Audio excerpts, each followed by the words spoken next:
Reading is a political power.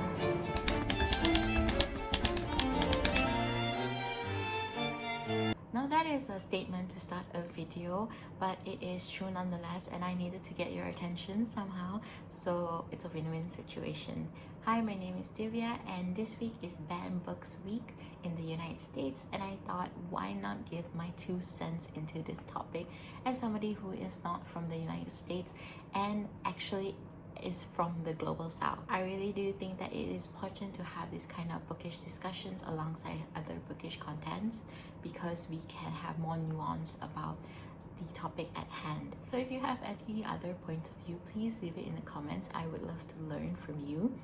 I just want to preface this discussion by saying all the views that I have are from my own lived experiences and from the content that I consume and how I think critically about those content. So yes, let's get into the video.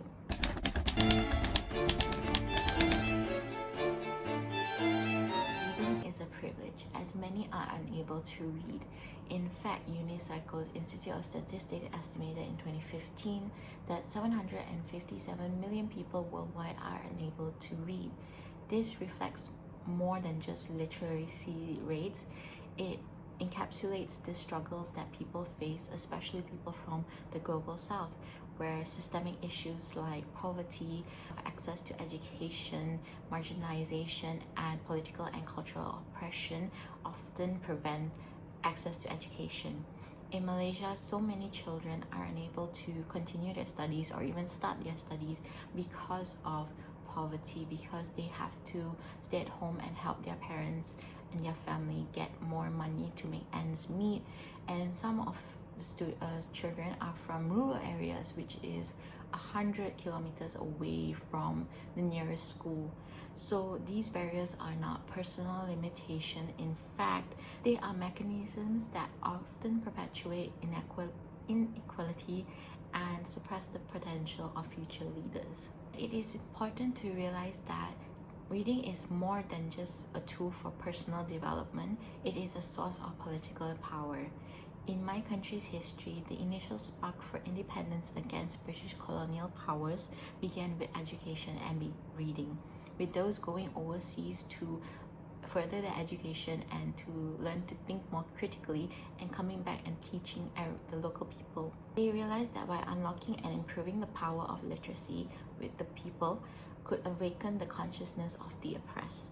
They established newspapers to spread the words of revolution, which fostered a collective resistance. See, fighting with words are just as important as fighting with swords, and the newspapers became both a play and battleground where ideas of freedom and justice were exchanged, debated, and solidified into action. It can also be said for numerous movements across history and across the world, with the vehicle of choice now being social media, and it being a bit more accessible than that of history. Reading transcends borders, and personally I have learned so much more from reading from just the confines of my house. Literature from Latin America has profoundly changed the way I view the world and how I view about collective resistance. It has helped me build connections, genuine friendship that have taught me more about justice and community than I would have ever learned on my own.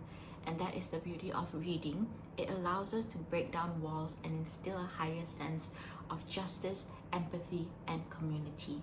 Through stories and shared knowledge, we come to realize our common humanity, and we begin to learn that our struggles are often interconnected. In her book, Freedom is a Constant Struggle, Angela Davis connects the struggle faced in Ferguson to that of Palestine, indicating that all our struggles are inextricably linked. To understand that is to understand we can be the people to enact the change.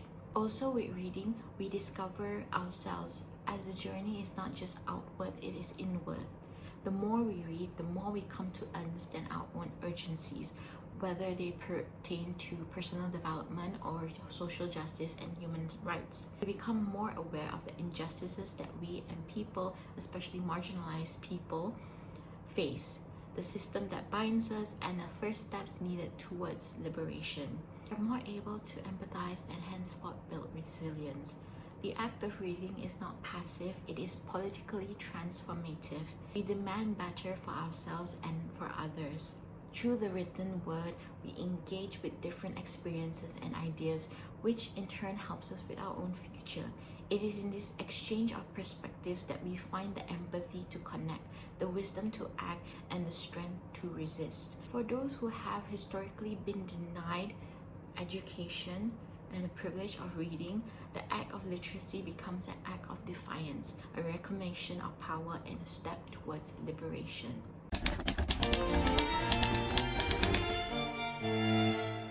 In understanding the power of reading, one can begin to see how advocating for change or seeking justice often runs counter to the interests of those in positions of privilege, those that have the power to influence societal structures for their own gain. This is because they have little incentive to change the status quo that benefits them, and the empowerment of the masses often becomes a threat to their sense of dominance. Reading, more specifically reading critically, offers a path to understand the systemic injustice perpetuated by these entities who often target specific communities to preserve an ideological framework to suit their agenda. This is not confined to one nation, by the way. It is a global issue in order to stifle movements towards justice and equality. Book banning allows them to control their narrative, in which it is an attempt to shift the past and present to ensure the future is a playground for their privilege.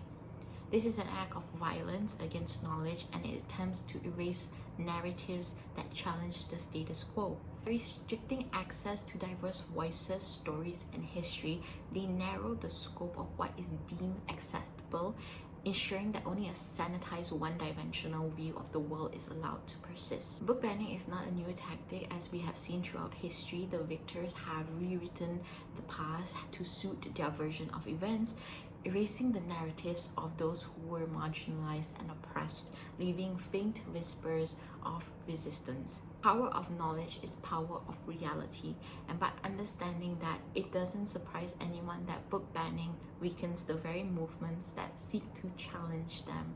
With the denied access of stories that reflect their own struggles and ideas for a more just world, they are denied the tools to organize, resist, and to fight for their rights. It works to dehumanize and erase the nuances of history. It fractures communities, as censorship of this type aims to isolate individuals and discourages dialogue, things that are necessary for real change. Every individual should have the freedom to choose the media they consume, and this choice should not be dictated by those in power under the guise of protecting societal values, or more cynically, protecting the children.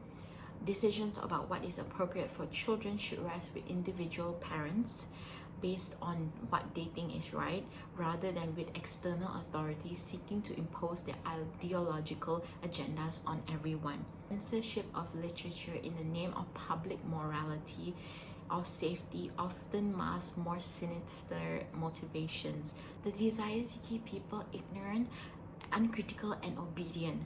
It is not protection that is in the heart of such desires, but control. To read is to challenge, to question, to seek out truth beyond the narrow confines of a single perspective. It is a revolutionary act, and that is why those in power deeply fear it.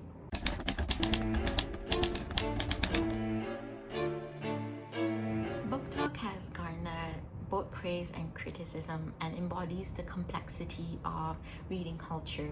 While many denounce it for promoting what they perceive as anti-intellectualism or overemphasis on genres like smut or romantasy, I believe it is important to take a more nuanced view.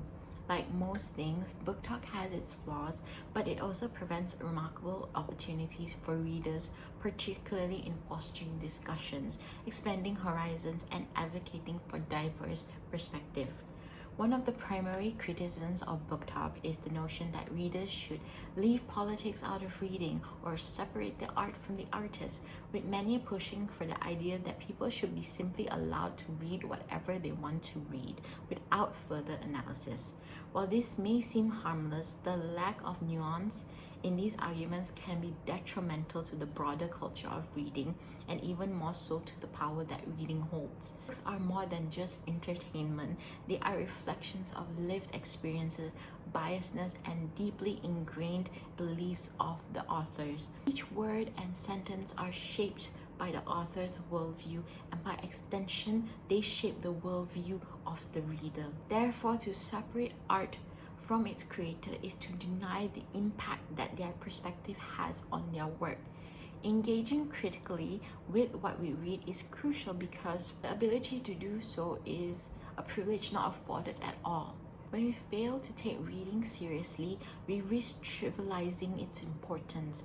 If left unchecked, this dismissive attitude can erode the foundations of reading culture itself, allowing harmful laws like book bans to pass with little to no resistance because reading is seen as something trivial or inconsequential. That said, despite its criticism, Booktok has also brought around benefits to the reading community. When curated properly, it can be a powerful vessel for discussion, education, and advocacy. One of its greatest strengths is its ability to recommend books that might otherwise go unnoticed, books that offer diverse voices, challenge preconceived notions, and broaden our understanding of the world. For teens and adults alike, platforms like Booktok serve as a gateway, as books can shape their thinking, expand their worldview, and expose them to topics they might never have encountered otherwise. In some cases, simply Googling something isn't enough. It is through books and conversations around them that we can truly explore complex ideas and perspectives. Booktok, along with other forms of book-related content, websites like Bookstagram or Booktube, provides an entryway to these conversations. On a personal level, I can relate to how books have a profound impact on personal agency and self-understanding. I often think about how if I had more sex-positive books that were targeted towards young adults, that I would have had more agency over my body and be able to advocate for myself at a younger age. Reading has the power to shape how we see ourselves and the world, and that influence can be especially crucial for young readers who are still forming their sense of self. This is why it is so important that we engage with books in a way that acknowledges the significance of ideas and values that they present. Moreover, through the platform and thoughtful creators like my good friend Rachel from Reads with Rachel, I've gained a deeper understanding on the importance of fighting book bans and censorship. Booktok at its best can help people understand real-world implications of such issues and why they matter. Book banning is more than just removing a couple of titles off the shelf. It is about controlling the narrative and limiting access to knowledge. And as we know, knowledge is power. In advocating for access to diverse and challenging literature, Booktok becomes more than just a platform for book recommendation. It becomes a platform for advocacy and change.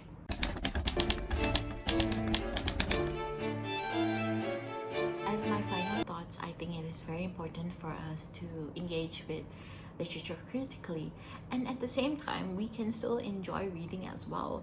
This does not have to be two separate statements. Instead, they are intertwined branches of the same tree. It's just fundamental to understand the role reading and book banning has on our present and our futures, and we have to fight these book bans for another day so that we get to indulge in literature without being disrupted and gain the knowledge that we deserve to have.